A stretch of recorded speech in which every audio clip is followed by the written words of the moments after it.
بسم اللہ الرحمن الرحیم۔ السلام علیکم، welcome back to my channel beautiful Islamic creation. ناظرین، آج ہماری بخاری شریف کی حدیث نمبر 2 ہے۔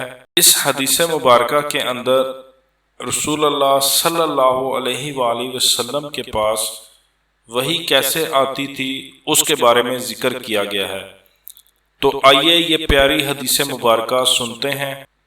حضرت حارث بن حشام رضی اللہ عنہ نے رسول اللہ صلی اللہ علیہ وآلہ وسلم سے پوچھا، یا رسول اللہ صلی اللہ علیہ وآلہ وسلم، آپ کے پاس وحی کیسے آتی ہے؟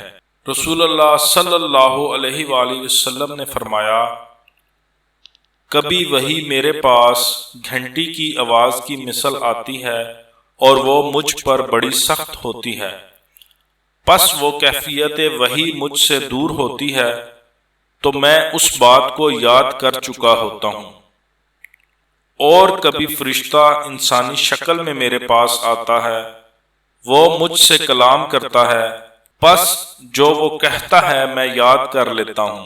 حضرت عائشہ رضی اللہ عنہما نے فرمایا، میں نے سخت سردی کے دن میں آپ صلی اللہ علیہ وآلہ وسلم پر وحی نازل ہوتے دیکھی۔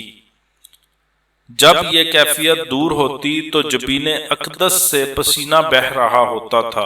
اگر آپ کو ہماری ویڈیو اچھی لگی ہے تو ہماری اس ویڈیو کو صدقہ جاریہ سمجھ کر لازمی شیئر کریں، ہمارے چینل کو سبسکرائب کریں، ہماری ویڈیو کو لائک کریں۔ اپنا بہت سارا خیال رکھیے گا، دعاؤں میں یاد رکھیے گا۔